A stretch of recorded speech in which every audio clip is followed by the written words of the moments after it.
Honra ter vocês aqui conosco, irmãos, amigos que atenderam ao convite e que vieram conhecer esse lugar, talvez pela primeira vez ou retornaram. Para nós é muito gratificante mesmo poder contar com vocês. Quero te convidar para nós lermos um texto da palavra que está em Lucas, no Evangelho que escreveu Lucas, no capítulo 22. Pega aí a sua Bíblia, por gentileza. Lucas, capítulo 22.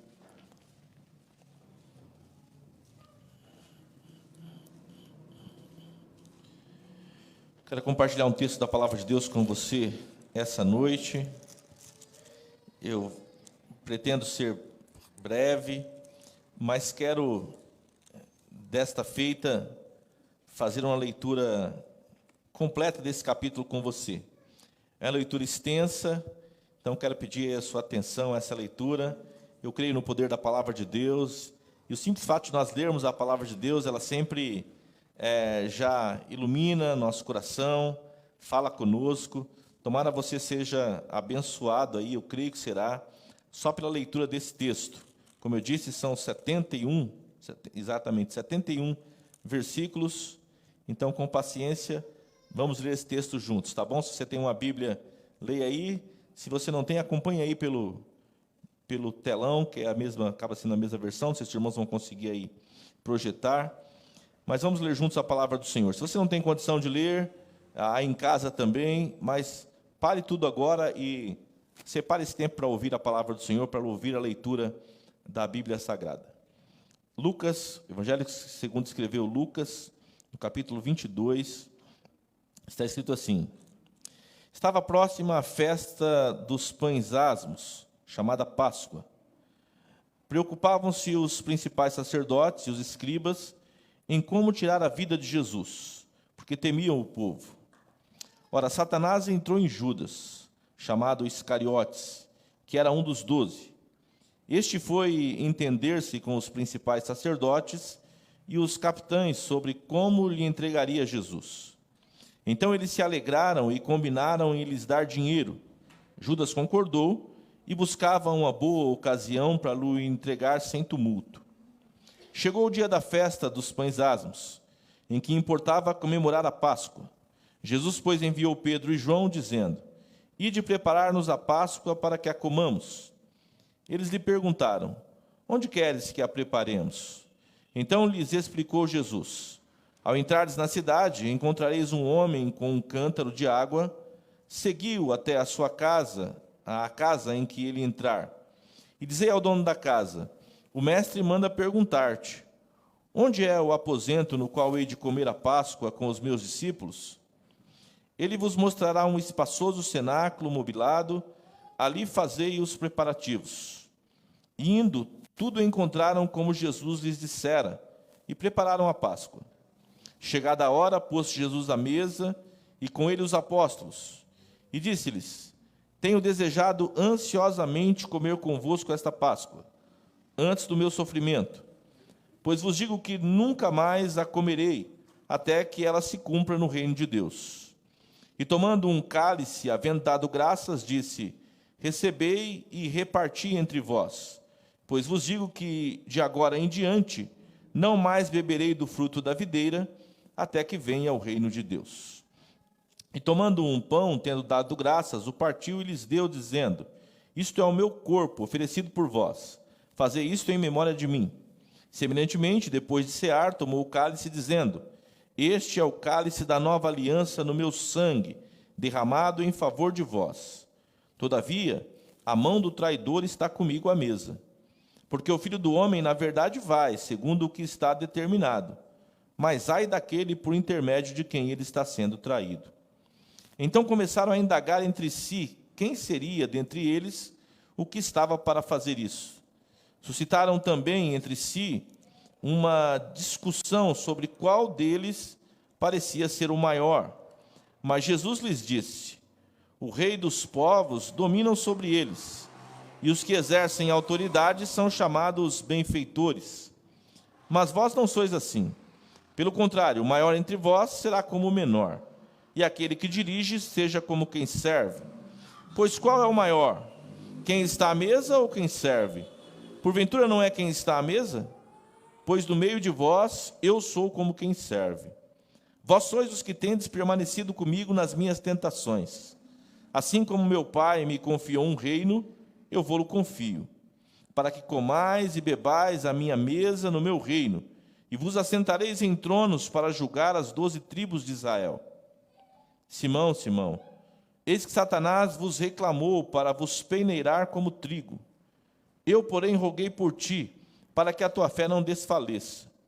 Tu, pois, quando te converteres, fortalece a teus irmãos. Ele, porém, respondeu: Senhor, estou pronto a ir contigo, tanto para a prisão quanto para a morte. Mas Jesus lhe disse: Afirmo-te, Pedro, que hoje 3 vezes negarás que me conheces antes que o galo cante.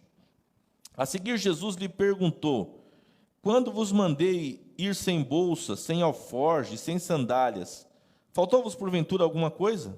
Nada, disseram eles. Então lhes disse: Agora, porém, quem tem bolsa, tome-a, como também o alforje, e o que não tem espada, venda a sua capa e compre uma, pois vos digo que importa que se cumpra em mim o que está escrito. Ele foi contado com os malfeitores, porque o que de mim se refere está sendo cumprido. Então lhe disseram: Senhor, eis aqui 2 espadas. Respondeu-lhes: Basta. E saindo foi, como de costume, para o Monte das Oliveiras, e os discípulos o acompanharam. Chegando ao lugar escolhido, Jesus lhes disse: Orai para que não entreis em tentação. Ele, por sua vez, se afastou cerca de um tiro de pedra e de joelhos orava, dizendo: Pai, se queres, passa de mim este cálice. Contudo, não se faça a minha vontade, e sim a tua. Então lhe apareceu um anjo do céu que o confortava, e, estando em agonia, orava mais intensamente. E aconteceu que seu suor se tornou como gotas de sangue caindo sobre a terra. Levantando-se da oração, foi ter com os discípulos, e os achou dormindo de tristeza. E disse-lhes: Por que estáis dormindo? Levantai-vos e orai, para que não entreis em tentação.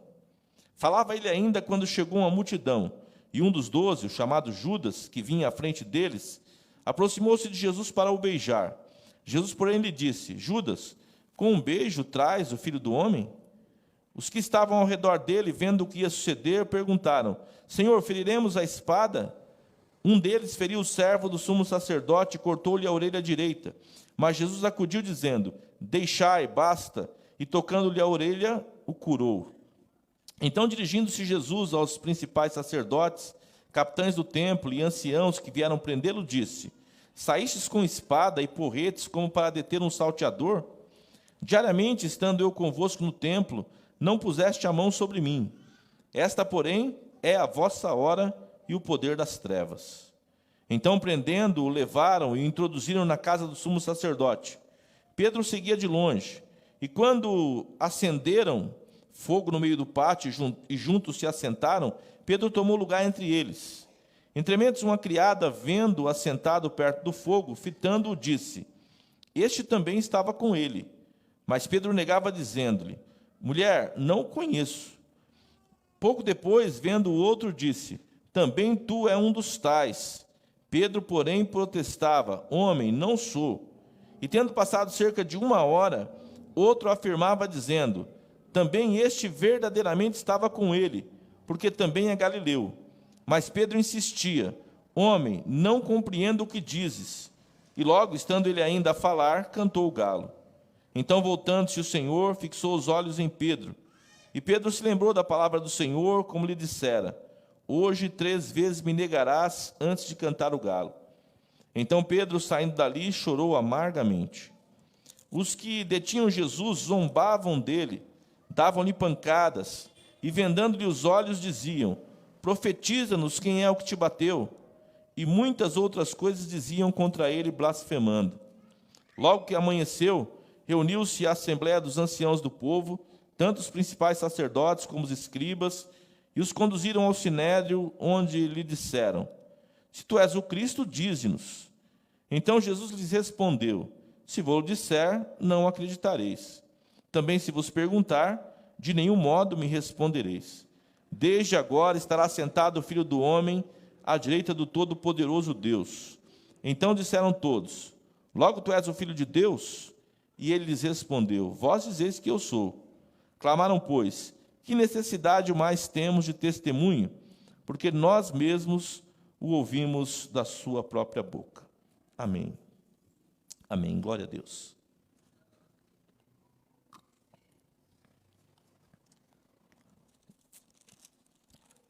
Meus irmãos, eu quero, menos que pregar, conversar com você essa noite sobre o texto que nós acabamos de ler. Há momentos que são cruciais na vida de alguém, no ministério de alguém, na história de alguém. Esse texto que nós lemos aqui retrata um momento crucial na vida de Jesus. Jesus, por 3 anos, andando com aqueles discípulos, ele teve poucas ansiedades. Mas esse texto diz que Jesus ansiava por esse momento. Jesus desejava ardentemente que esse momento chegasse, em que ele pudesse se assentar com os seus apóstolos, dizer a eles, entregar a eles uma última mensagem, dar a eles uma última lição, e então partir para o seu martírio, para o cumprimento daquilo que já estava escrito há muito tempo acerca da vida dele. Em momentos cruciais, é importante que a gente se identifique. E há muitos personagens nesse texto, muitos mesmo.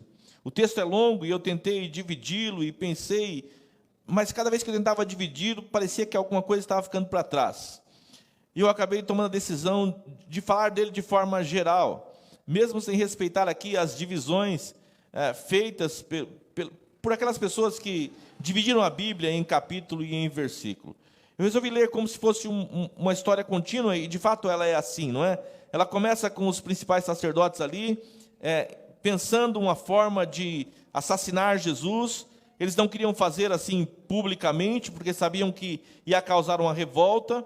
E 71 versículos depois, a gente vê esses mesmos líderes ali dizendo: olha, finalmente encontramos aqui um motivo, encontramos uma causa, e vamos, enfim, executar o nosso plano, cumprir o desejo do nosso coração.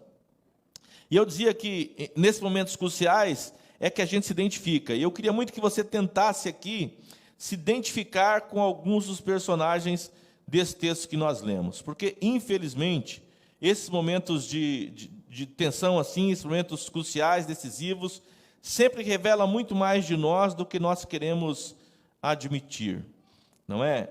Então, eu queria começar com um grupo de pessoas que seguem Jesus, que estão acompanhando Jesus por muito tempo, e que, em uma determinada situação, até fazem questionamentos, fazem perguntas, tentam demonstrar algum interesse, mas, na verdade, não têm um interesse verdadeiro, não têm um interesse legítimo. Eles querem apenas justificar as suas próprias ideias já pré-concebidas. Esses líderes aqui, que seguiram Jesus por todo o tempo, raras são as vezes em que Jesus não está sendo seguido por uma grande multidão, e mais raras ainda são as vezes em que esses líderes religiosos não fazem parte dessa multidão. Eles estão sempre no encalço de Jesus, eles estão sempre seguindo Jesus, eles estão onde Jesus entra, eles entram também. Eles são sempre os primeiros a chegar. Veja aquela casa que estava lotada de pessoas e que os amigos tiveram que descer o seu companheiro em uma cama, em um leito, diante de Jesus, porque não conseguiam entrar ali. O texto diz que Jesus está cercado pelos religiosos. A casa estava cheia e não cabia mais ninguém, mas os líderes estavam ali, na primeira fila, sempre sentados ali à espreita.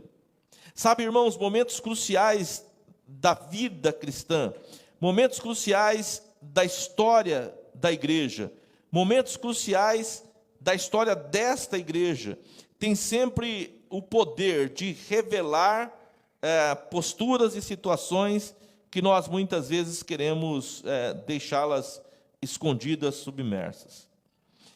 Nós vivemos no nosso país, e na história da igreja do nosso país, um desses momentos cruciais. E eu tenho encontrado, infelizmente, tenho ouvido muitas vezes, de que o Evangelho, a palavra de Jesus, o Verbo de Deus, tem sido cercado por pessoas que não têm interesse em seguir Jesus, que não têm nenhuma predisposição de crer nas coisas que ouvem, mas estão ali apenas para buscar justificativas para manter a sua própria postura e a sua própria atitude diante das coisas de Deus.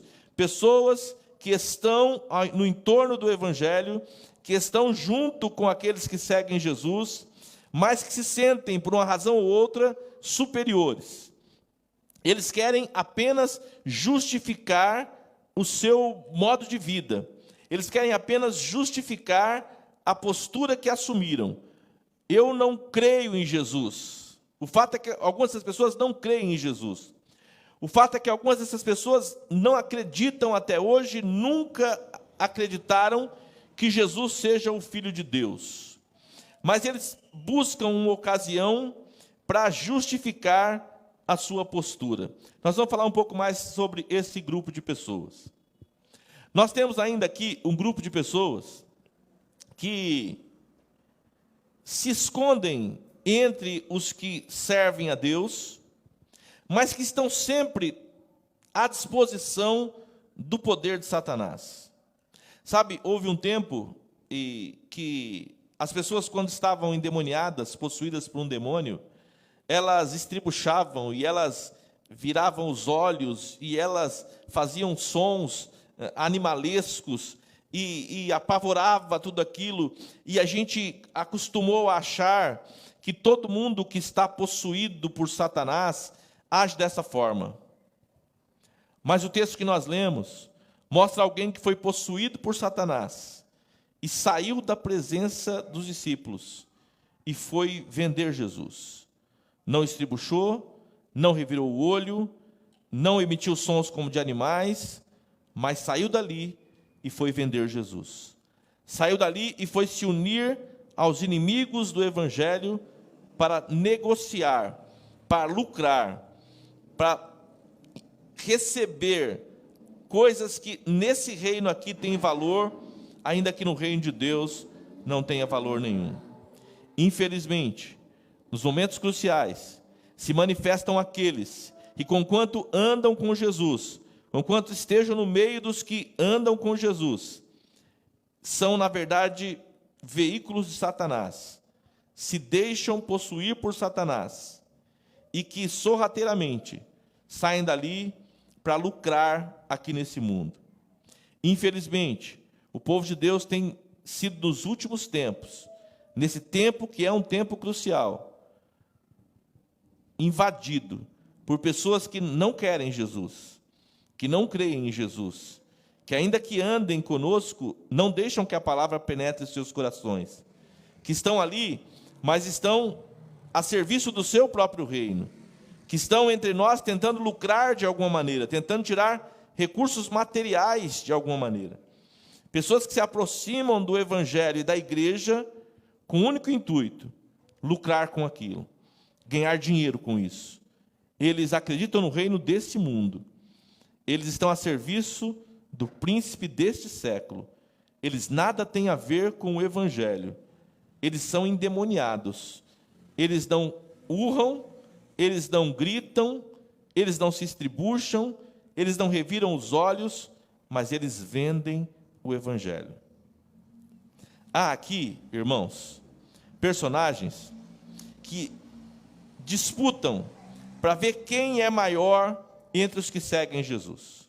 Estão andando com Jesus, mas tem um conceito. Eu estou aqui com essas pessoas, mas eu sou melhor do que elas. Eu estou aqui com essas pessoas, mas eu sou superior a elas. Se fosse feita uma enquete, se fosse feita uma pesquisa para saber quem é o maior, eu não tenho dúvidas que eu me destacaria. Eu estou aqui no meio dessa gente simples, eu estou aqui no meio desses homens que são indoutos, dessas pessoas que são pacatas, mas eu sei do meu valor, e eu sei que eu sou superior, e algumas pessoas reclamam esse direito de ser o maior entre nós. Algumas pessoas não se sentem à vontade se estiverem num ambiente onde elas não possam se destacar, onde elas não possam ser o centro da atenção, onde elas não possam receber o reconhecimento da sua notoriedade, da sua grandeza. Tem também esse tipo de personagem aqui. Tem, irmãos, pessoas aqui que só estão aqui por causa da intercessão constante de Jesus por elas. Tem pessoas no meio do povo de Deus e que nos momentos cruciais fica claro de que Satanás tentou peneirá-las, que Satanás tentou destruí-las, mas que Jesus interveio, que Jesus intercedeu para que a fé dessa pessoa não desfalecesse. Alguns só estão aqui porque Jesus intercedeu por elas. Há, nesse texto aqui, personagens que pensam de si mesmo mais do que deveriam pensar em relação à sua firmeza. Jesus diz a um deles: olha, você vai me negar. Antes que o galo cante, você vai me negar 3 vezes. E esse discípulo diz o seguinte: Senhor, eu estou pronto para ir contigo até a morte ou até a prisão. E pouco tempo depois, chorou amargamente, porque pensava acerca de si mesmo, mais que convinha pensar. Nós temos aqui nesse texto personagens que seguem Jesus de longe, que seguem Jesus mantendo uma certa distância, para não ser identificado, para não ser reconhecido. E isso é um perigo iminente, porque quando se resolve seguir Jesus de longe, a própria vida vai criar situações onde você vai ter que assumir que você anda com Jesus ou negar Jesus. Não vai dar para ficar em cima do muro. Vai ter que tomar uma decisão. E muitas vezes essa decisão é tomada de forma a negar que andou com Jesus, que conhece Jesus, a ponto até de amaldiçoar Jesus para não ser identificado com ele.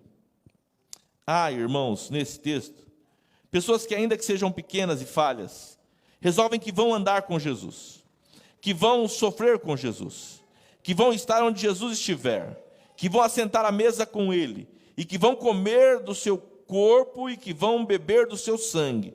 Pessoas que reconhecem que não tem outra forma de viver a não ser com essa identificação com Jesus. E assim como Jesus herdou do Pai o trono, essas pessoas também herdarão de Jesus o trono. Então, essas pessoas são identificadas pelo próprio Jesus como aqueles que sofreram comigo, como aqueles que optaram por ser identificados comigo, por comer da minha carne, beber do meu sangue, ainda que isso lhes custe tudo que eles têm. Há pessoas aqui, irmãos, há personagens aqui nessa história que têm recursos, têm uma postura, a vida lhes deu, e eles colocam tudo isso à disposição de Jesus. A hora que Jesus falar, eu preciso, essas pessoas estão dispostas a abrir as portas e entregar tudo a Jesus. E há pessoas aqui que estão dispostas a tirar todo o proveito que for possível do fato de estarem com Jesus sem pertencerem a Jesus. Então, meus irmãos, momentos cruciais identifica cada um de nós. E nós precisamos parar e pensar, meu Deus, onde é que eu estou mais identificado? Senhor, como é que tem sido a minha vida? Como é que tem sido o meu caminhar? Como é que tem sido o meu andar? Quando o Senhor nos repreende, quando o Senhor nos açoita até, é porque Ele nos tem por filho. A palavra de Deus diz que o Senhor repreende e açoita aquele que Ele tem por filho. Se alguém não suportar a repreensão, se alguém não suportar o açoite, se alguém não souber lidar com isso, não sofrer o dano, esse alguém não é filho, é bastardo. É assim que ensina a palavra de Deus. Então, quando o Senhor chama a minha atenção e a sua atenção, como fez comigo a partir da leitura desse texto, é porque Ele quer que a nossa vida melhore, que as nossas escolhas sejam melhores, que as nossas atitudes possam refletir mais a glória dEle, a grandeza dEle, e que a gente não seja confundido, e que nenhum de nós esteja num lugar como esse, dizendo que amamos Jesus, dizendo que seguimos Jesus, mas não querendo ser identificado com Ele, não querendo ser reconhecido como alguém que pertence a Ele. Então vamos agora com mais calma, irmãos, passar por alguns pontos desse texto que nós lemos. E eu quero dizer a você que tudo isso acontece em um momento crucial, porque era o momento da Páscoa. E os irmãos que têm familiaridade com a palavra de Deus sabem o que significava a Páscoa para os judeus, sabem da história daquele povo, sabem da forma que Deus arranca eles lá da escravidão do Egito, depois de 430 anos escravizados ali, sendo massacrado por um poder que era muito maior do que o deles. E aí então eles clamam, suplicam a Deus, e Deus prepara para eles uma libertação. E essa libertação se deu no dia em que a Páscoa foi instituída. Foi naquela situação, naquele contexto de libertação, naquele momento crucial, onde eles deveriam ser libertos definitivamente de uma escravidão que durava séculos. Foi nesse contexto que foi estabelecida a Páscoa. E aqui, parece que Jesus escolhe esse exato momento, um momento similar, um momento que tem muitas semelhanças com aquele momento da história de Israel, para lhes propor, para lhes garantir uma libertação eterna. Aquela Páscoa, aquela saída do povo do Egito, ainda que ela seja real e verdadeira, ela foi simbólica. Ela apontava para uma libertação futura que seria muito maior. Ela apontava para um grupo de pessoas, um grupo de povos, de nações, que seriam definitivamente libertas de todo o poder das trevas, a partir da morte e do sacrifício de um cordeiro, do Cordeiro de Deus, que tiraria o pecado do mundo. Foi nesse contexto que Jesus vê a Páscoa se aproximar, reúne os seus discípulos e diz: eu tenho um assunto a tratar com vocês, que mais do que uma teoria, eu quero ensinar para vocês uma prática. Eu quero dar a vocês uma forma de vocês agirem e procederem. Mais do que ensinar uma lição, eu quero que vocês participem de algo constantemente daqui para frente. O contexto diz que os líderes religiosos, os inimigos de Jesus, usados por Satanás, buscavam uma ocasião para acabar com a vida dele. Olha, irmãos, nunca vai faltar adversários.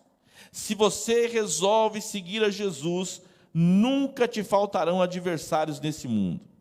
Você está fora do seu contexto, você está fora do seu lugar, você não pertence a esse mundo. Aqueles que são de Jesus não pertencem a esse mundo. Aqueles que são de Jesus são peregrinos e forasteiros aqui. Meus irmãos, o momento é crucial. É hora de você assumir que você é um peregrino e um forasteiro nesse mundo, que você está aqui de passagem. Esse não é o seu reino, aqui não é a sua pátria, aqui você não vai encontrar conforto, aqui você não vai encontrar glória, aqui você não vai encontrar reconhecimento. Esse mundo, ele é totalmente avesso e contrário a tudo aquilo que é de Deus. Irmãos, o nosso reino não é aqui. Irmãos, a nossa parada definitiva não é essa. Irmãos, nós pertencemos a um outro reino, nós aguardamos a cidade celestial. Em nome de Jesus, não se permita deixar a sua mente entorpecer a ponto de você achar que a vida é aqui, que tudo que Deus tem para você se resume a isso aqui, que você tem que conquistar aqui, que você tem que experimentar aqui, que você tem que viver aqui. Meus irmãos, o melhor de Deus não acontecerá nesse mundo. Deus tem coisas que os olhos nunca viram, que os ouvidos nunca ouviram, que nunca subiu ao coração do homem. São coisas que Deus tem preparado para aqueles que o amam. Deus tem algo maravilhoso para mim e para você. Nós precisamos atravessar essa jornada sem olhar para trás, sem não nos deixar emaranhar, sem nos deixar apreender pelas coisas desse mundo. Sabe, irmãos, a igreja tem parado de pensar nos céus. E quando eu paro de pensar nos céus, eu vou dando espaço para o mundo entrar no meu coração. Os crentes já não almejam mais a glória. Os cristãos não sonham mais com os céus. Os cristãos não aguardam mais a vinda de Jesus. Os cristãos não pensam mais, não aguardam com ansiedade o dia que o Senhor virá nas nuvens para buscar aqueles que lhe pertencem. Meus irmãos, esse dia está perto, o momento é crucial. Jesus está às portas para buscar a sua igreja. Ele vai buscar aqueles que estão identificados com Ele, aqueles que comem da sua carne e bebem do seu sangue aqui nessa terra, aqueles que não se envergonham, aqueles que não ficam em cima do muro, aqueles que entendem que é tempo, mais do que tempo, de se posicionar. Eu já te contei uma história aqui algumas vezes, vou repeti-la hoje. Certa vez um homem estava em cima do muro, de um lado os anjos de Deus, clamando para que ele venha. Do outro lado os demônios, só observando aquele homem em cima do muro. E os anjos diziam: olha, é tempo de você vir. Olha, é tempo de você se identificar com os que são de Deus. Olha, é tempo de você sair de cima do muro e vir para o nosso lado. Olha, Jesus morreu por você. Olha o que Deus fez por você. Há uma vida gloriosa aqui desse lado. Saia de cima do muro e venha para cá. E os demônios ficavam em silêncio. E um demônio jovem cutucou o outro e disse: rapaz, os anjos estão clamando para que ele vá para o lado de lá. E nós aqui não fazemos nada. E o demônio líder diz: fica quietinho, deixa ele aí em cima do muro. Estando em cima do muro, ele já é nosso. Não faça barulho, não desperte ele, deixa do jeito que está. Ele acha que não definiu o seu lado ainda, mas o lado dele já está definido. Quem está em cima do muro já está do nosso lado. Meus irmãos, não dá mais tempo de nós ficarmos na dúvida se nós somos de Jesus, se nós ansiamos pela vida eterna, se nós amamos o reino de Deus, ou se nós vamos investir no reino desse mundo aqui. Sob risco de ficarmos em cima do muro, de acharmos que estamos posicionados, mas estarmos em cima do muro. A tendência de quem está em cima do muro, a tendência de quem está na janela, nem está fora nem está dentro, é cair, e a queda será grande. É tempo de nós nos posicionarmos. O texto começa dizendo o seguinte: Satanás, versículo 3, Satanás entrou em Judas, chamado Iscariotes, que era um dos 12. Ele foi entender-se com os principais sacerdotes e capitães sobre como entregaria Jesus. Então eles se alegraram e combinaram de lhe dar dinheiro. E Judas concordou. Eles combinaram: nós te daremos dinheiro. E Judas concordou. Eu quero chamar a sua atenção, porque tem estado no meio do povo de Deus, e todos nós corremos esse risco. E eu quero que você entenda que esse risco é seu, esse risco é meu, de nós estarmos andando com Jesus, mas estarmos insatisfeitos com a nossa vida. Nós não conseguimos enxergar a riqueza do Evangelho, o valor do Evangelho.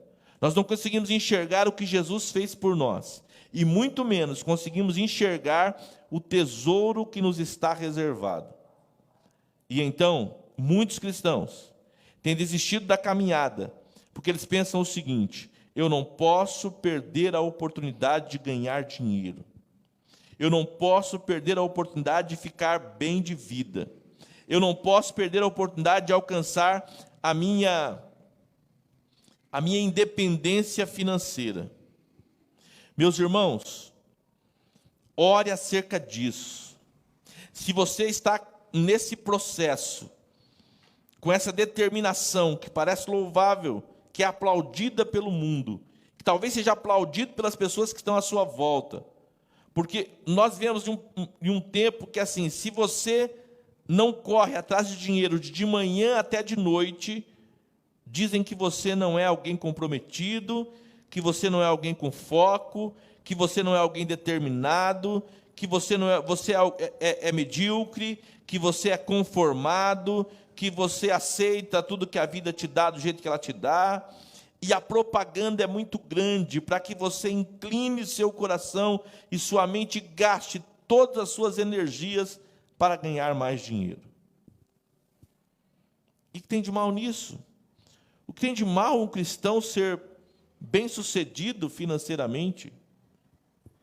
Irmãos, não tem nada de mal, desde que isso seja preparado por Deus para você, e desde que isso não confunda sua mente, porque aqueles que seguem Jesus e andam insatisfeitos, aqueles que andam no meio do povo de Deus, mas revela uma insatisfação, sorrateiramente, essa pessoa está abrindo uma brecha para Satanás. A palavra de Deus diz que o amor ao dinheiro é a raiz de todos os males, e que alguns, querendo enriquecer, acabaram por destruir as suas próprias vidas. Eu queria muito que você conhecesse esse texto comigo essa noite, rapidamente. 1 Timóteo, capítulo 6. Preste atenção aí o que está escrito lá. 1 Timóteo, capítulo 6.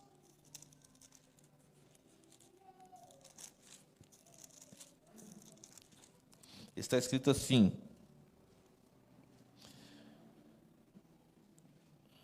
versículo 8. 1 Timóteo, capítulo 6, versículo 8. Tendo sustento e com que nos vestir, estejamos contentes. Irmãos, a falta de contentamento é uma desgraça. Muitas vezes você tem muito mais do que só a veste ou o alimento, e ainda assim não consegue achar contentamento.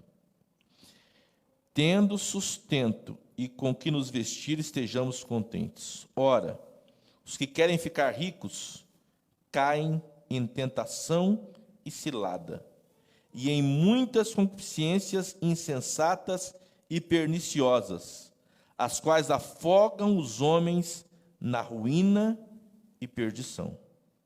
Porque o amor do dinheiro é a raiz de todos os males, e alguns nessa cobiça se desviaram da fé e a si mesmos se atormentaram com muitas dores.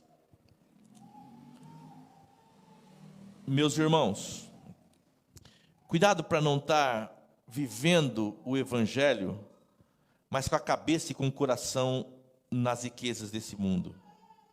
Porque essas riquezas, na vida de muitas pessoas, se tornaram laços e ciladas. Na vida de muitas pessoas, esse amor do dinheiro os levou a muitos tormentos e muitas dores.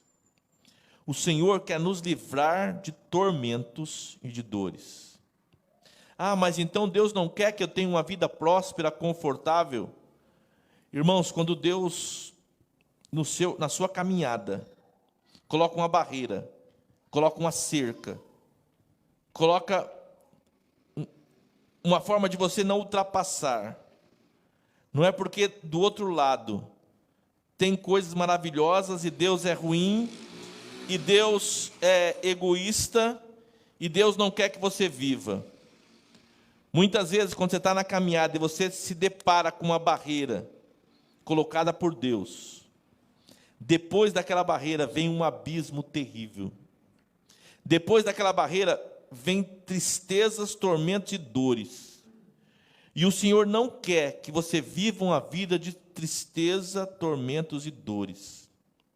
Trabalhe, lute, mas nunca deixe de estar contente com aquilo que você tem.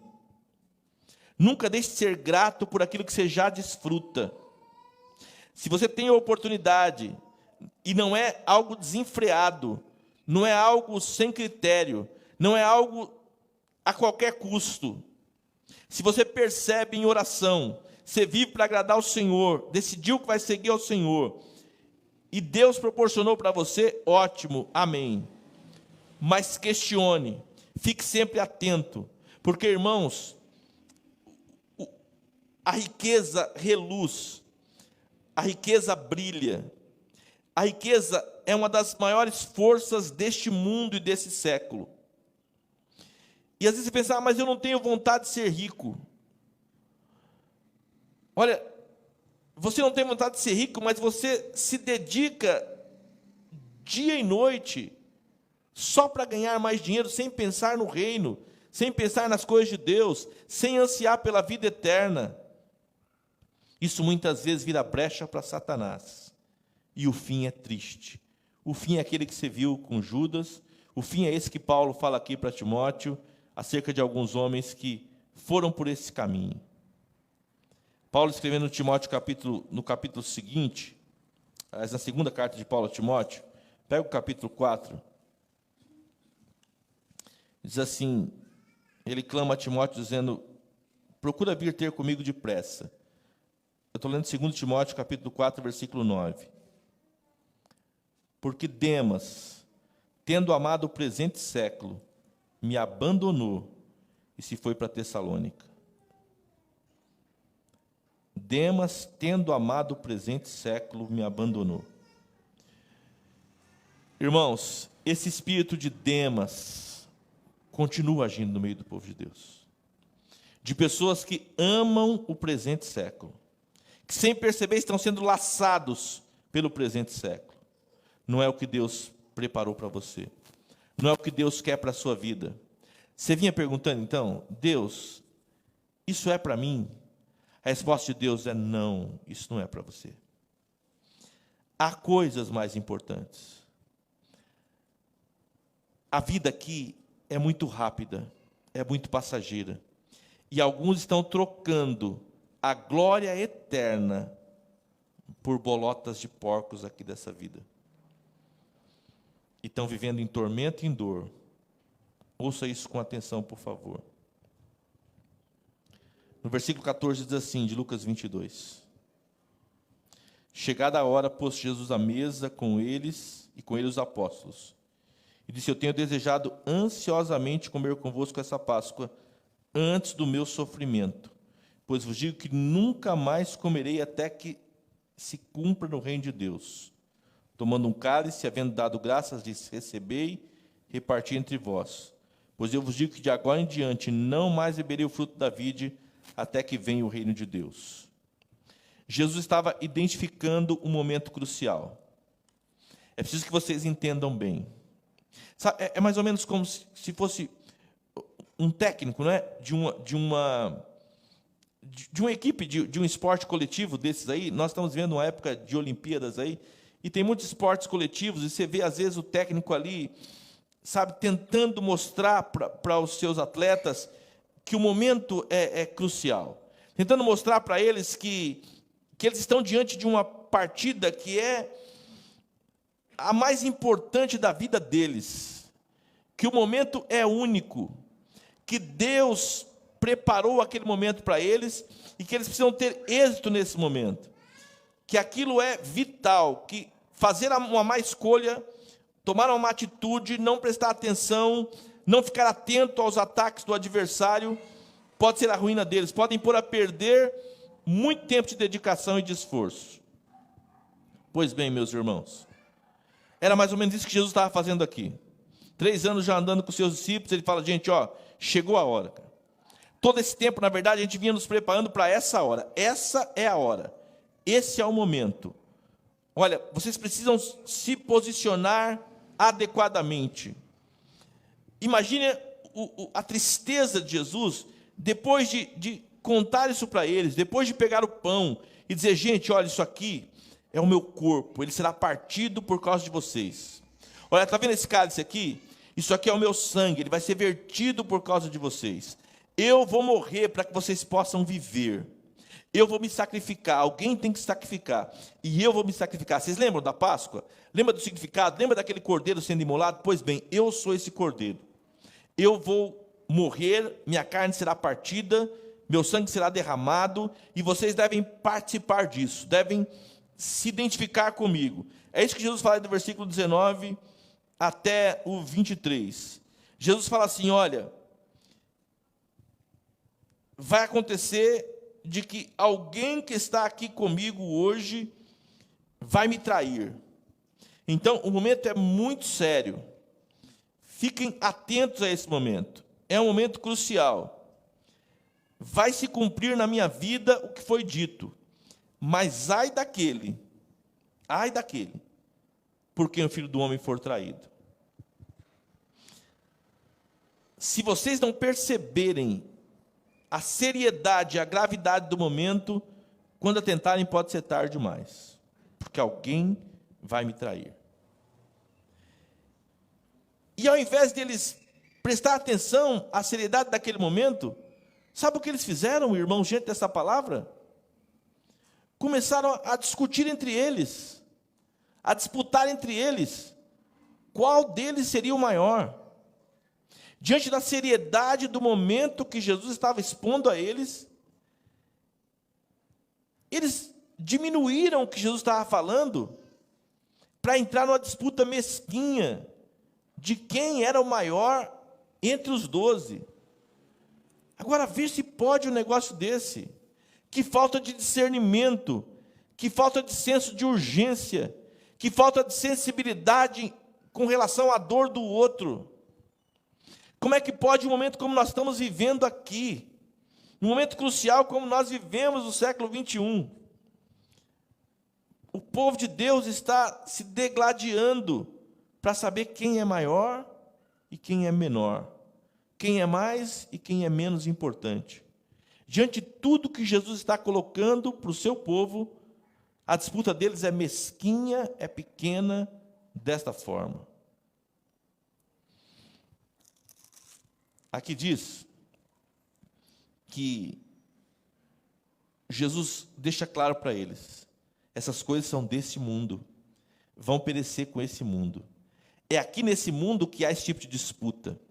Aliás, vocês têm que até ultrapassar isso, porque aqui nesse mundo funciona assim: os grandes se assentam e os pequenos servem.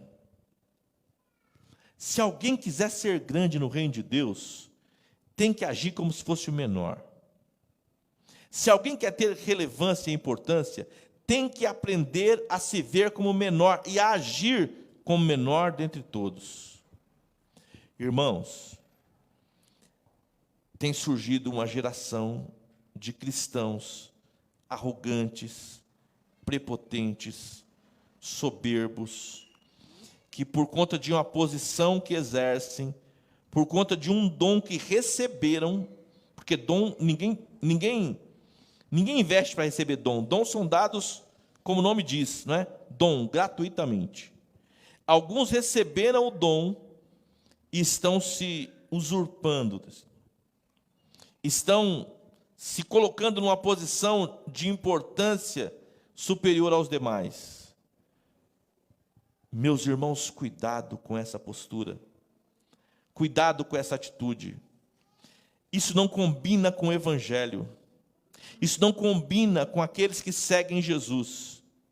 Se você não quer se identificar com Jesus, você vai acabar se identificando com os poderosos dessa terra, com os líderes ensimesmados desse mundo, e foram eles quem buscaram e efetivaram a morte de Jesus naquela cruz. Eu sei que essas pessoas acabam cumprindo o propósito de Deus. Você pensa em Faraó, quando se levanta contra o povo de Deus no Egito. Você pensa em Nabucodonosor, quando se levanta contra o povo de Israel, já na terra prometida. Esses homens achavam que eles estavam na crista da onda, mas Deus permitiu a dureza do coração deles, justamente para cumprir o propósito de Deus e demonstrar àqueles que, se querem endurecimento, Deus lhes entrega ao endurecimento. Se nós não nos posicionarmos, nós podemos ser entregues ao endurecimento. O Senhor chama eles e diz: Deus me confiou um reino, e eu confio eles a vocês. Eu quero repetir com você o versículo 28, logo depois da discussão de quem era maior. O Senhor diz assim: vós sois os que tendes permanecido comigo nas minhas tentações. Vocês têm permanecido comigo. O momento é difícil, o momento é crucial, mas vocês têm permanecido comigo. Vocês não têm tido vergonha de ser humilhados comigo. Vocês não têm tido tristeza, porque alguns dos bens desse mundo, vocês são privados deles. Vocês não demonstram arrependimento, porque a vida não sorri a vocês como sorri para aqueles que lhe pertencem. O mundo não sorri para vocês como sorri para aqueles que lhes pertencem. Mas ainda assim vocês resolveram ficar comigo. São para isso que Jesus está falando aqui no versículo 28.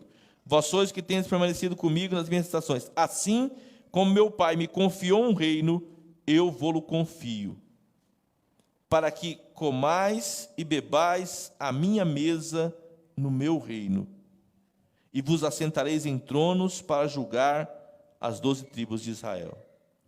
Vocês vão comer e vão beber à minha mesa no meu reino. Existe aqui uma promessa, meus irmãos. Se você sofrer com Jesus aqui agora, se você passar por essa vida se identificando com Jesus, ainda que padeça, ainda que seja humilhado, ainda que seja confrontado, ainda que seja privado de muitos prazeres desse mundo, existe uma promessa: você se assentará à mesa com Jesus e vai comer e beber com Ele. Meus irmãos, não tem comparação isso nessa terra. Pense você assentado à mesa do presidente da República dos Estados Unidos da América. Irmãos, isso é fichinha. Pense você assentado à mesa do presidente da ONU. Irmãos, não dá para comparar. Pense você assentado à mesa do Bill Gates, com tudo que o dinheiro dele pode comprar ali de guloseimas. Nada disso é comparável ao assentar-se à mesa com Jesus no seu reino. Irmãos, é uma questão de tempo. Se você perseverar aí firme, daqui a pouco tempo, eu gosto de fazer essa conta, 100 anos, vamos dizer 100 anos, porque daqui a 100 anos, a não ser esses bebês que estão aí de colo, provavelmente, muito provavelmente, nenhum de nós aqui estará mais nessa terra. Mas nós estaremos assentados com Jesus à sua mesa. Ele vai dizer: você se identificou comigo na terra, agora você pode vir e assentar-se aqui. Você foi fiel no pouco, sobre o muito eu te colocarei. Entra no gozo do seu Senhor. Irmãos, nada nessa terra é comparável a isso. Não perca o foco disso. Não perca o olhar para as coisas celestiais.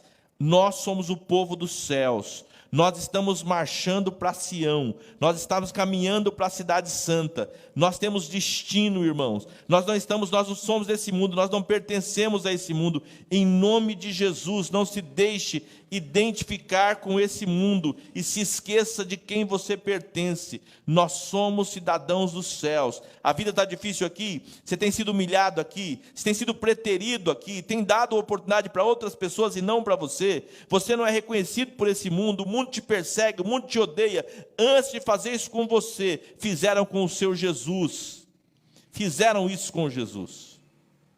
Você não é maior que Jesus. Eu quero muito que você relembre comigo esse texto essa noite também. Pegue João capítulo 15, por favor. Eu estou rumando para a conclusão aqui do meu raciocínio com você. João capítulo 15, versículo 18. É bom que nessa noite, nesse contexto da nossa fala, você se lembre desse texto aqui. João 15, 18. Se o mundo vos odeia, saberei que primeiro do que a vós outros, me odiou a mim. O ódio que o mundo dirige contra você, não é a primeira vez que fazem isso. Já fizeram com o seu Senhor. Se vós fosseis do mundo, o mundo amaria o que era seu. Como, todavia, não sois do mundo, pelo contrário, dele vos escolhi, por isso o mundo vos odeia.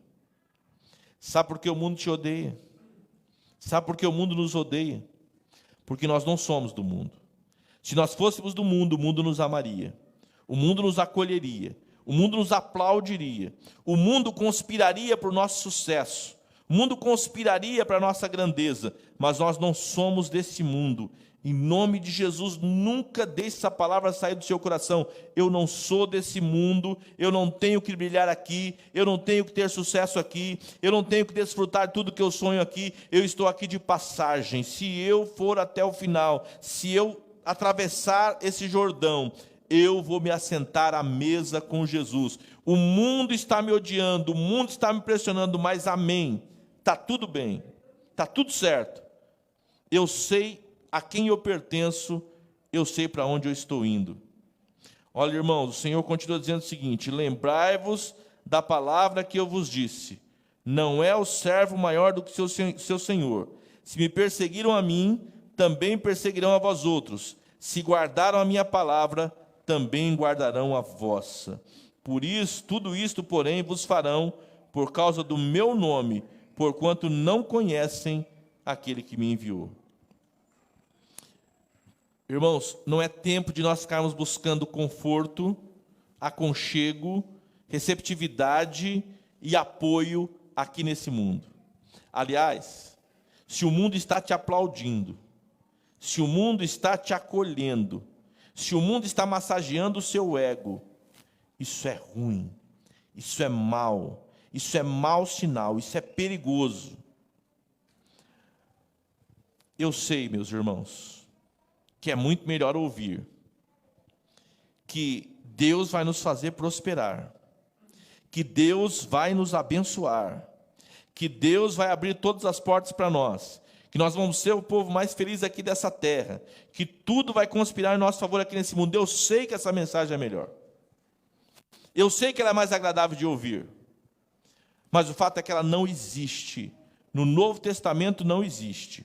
Fique à vontade, meu irmão. Você pode até encontrar promessas assim na Antiga Aliança.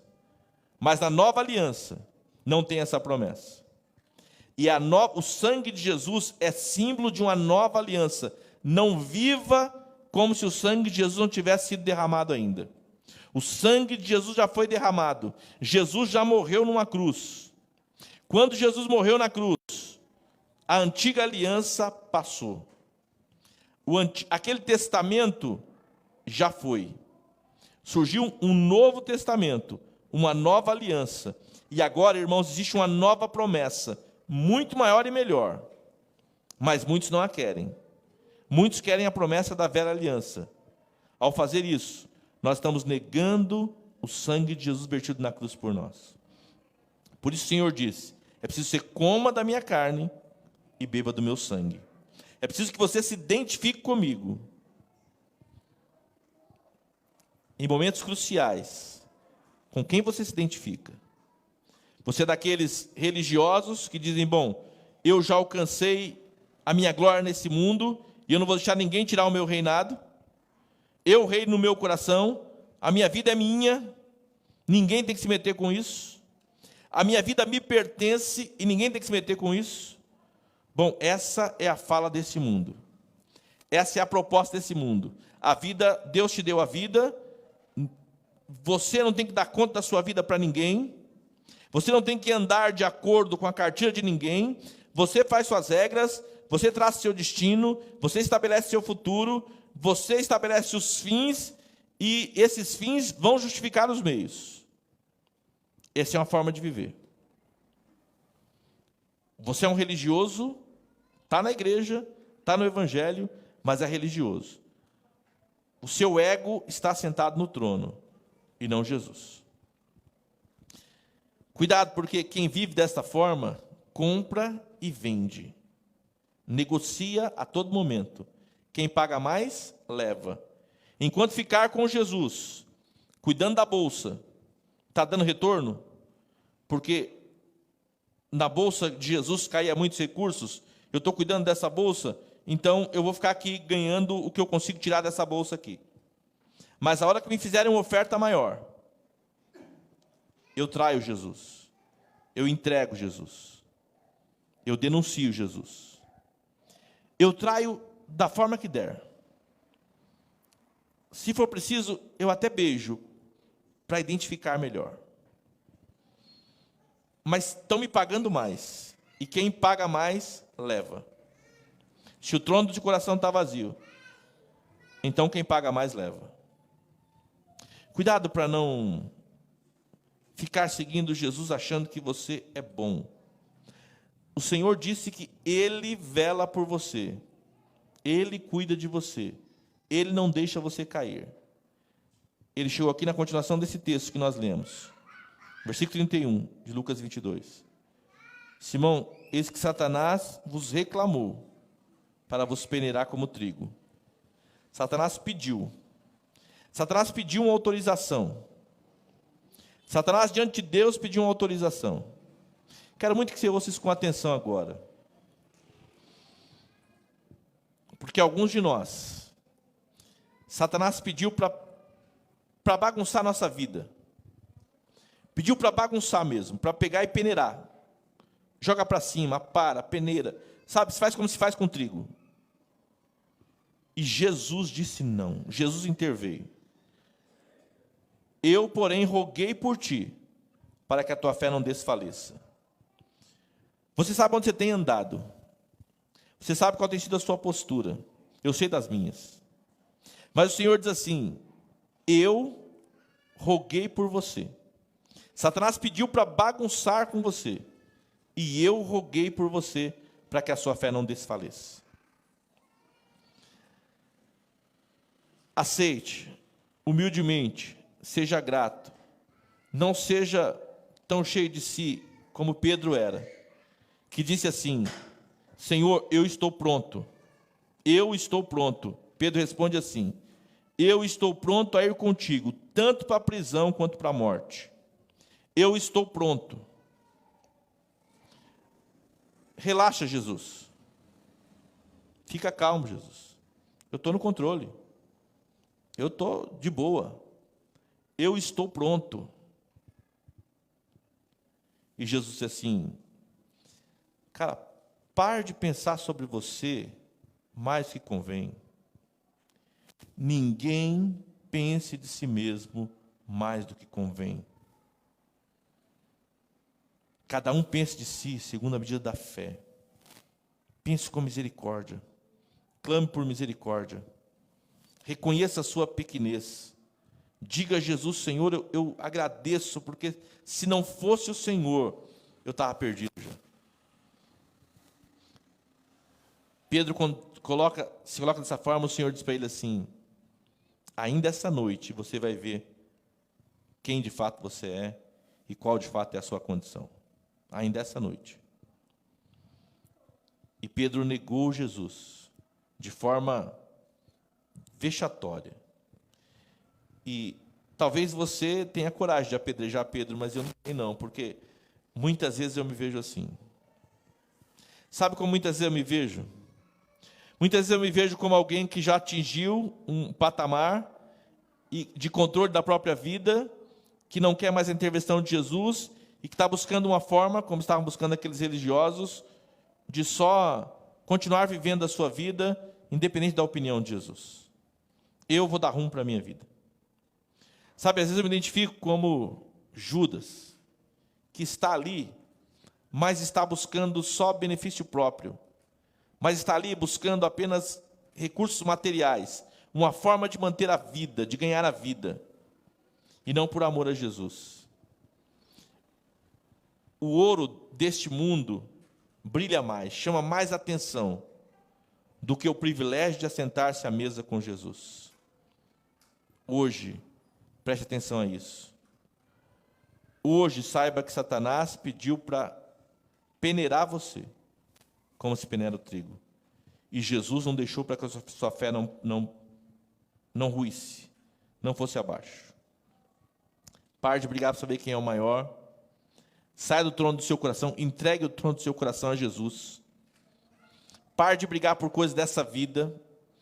Pare de correr tanto atrás de coisas que vão ficar aqui. E comece a questionar mais ao Senhor acerca do que Ele quer para você, de qual o plano dEle para você, de qual o propósito dEle para você. Isso é evangelho, isso é cristianismo, e não aquilo que se convencionou nos últimos anos, nos últimos tempos, especialmente no nosso país. Conversava com um grupo de amigos essa semana, e a gente estava falando sobre o evangelho na Europa, como está. E os irmãos sabem que a Europa foi berço do evangelho.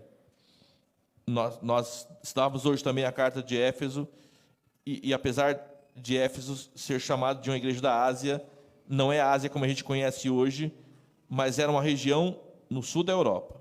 O evangelho começa ali. O evangelho se espalhou por toda aquela região. O evangelho chegou até Roma, capital do império. O evangelho se expandiu por todo aquele mundo. E todos os países baixos ali foram tomados pelo evangelho. Depois da reforma, todos os países nórdicos também foram alcançados pela reforma e se tornaram cristãos.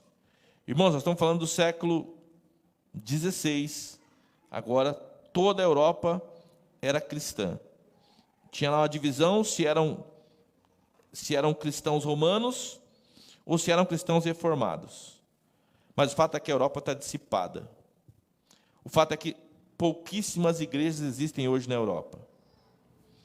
No início do século XX, irmãos, os Estados Unidos era o maior país cristão do mundo, evangélico do mundo. O que dizem é que o evangelho está em derrocada nos Estados Unidos. Nós temos que aprender a olhar, enxergar e tirar lição para nós. Nós importamos muito do evangelho americano. Estamos aqui querendo ser como a igreja americana em relação a posses.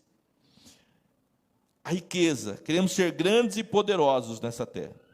Eu conversava com um irmão, membro da nossa igreja, há um tempo atrás, e eu pensei, meu Deus, onde é que eu estou errando? Não faz muito tempo isso não. Cheguei no irmão, na casa do irmão, ele tinha comprado um carro novo. Eu não tinha visto ainda. Eu disse, meu irmão, que bênção, parabéns pelo carro novo. Ele disse, pastor, é assim. A gente tem que mostrar grandeza. Nós temos que mostrar que nós somos o povo de Deus nessa terra. E eu disse, é verdade, pastor, nós temos que comprar casas grandes e carros novos, para mostrar que a bênção de Deus está sobre nós. Eu comecei a ouvir aquilo e falei, meu Deus, qual é o evangelho que eu tenho pregado pelo amor de Deus? Porque se tudo que a pessoa consegue enxergar em relação a Deus são coisas materiais, que evangelho é esse? Meus irmãos, que Deus tenha misericórdia de nós. Que Deus tenha misericórdia de nós. Nós não somos desse mundo, nosso reino não é esse aqui. Se nós não ficarmos em cima do muro, daqui a pouco nós estamos endeusando a nós mesmos, nos colocando no trono do nosso coração, nós estamos vendendo Jesus, disputando quem é maior, quem é menor, e entregando Jesus por moedas de prata. Esse risco todos nós corremos. Se posicione hoje. Veja com quem você se identifica. Irmão, aguenta aí. Você tá vestido? Seu estômago está forrado? Meu irmão, se alegre com isso, pelo amor de Deus.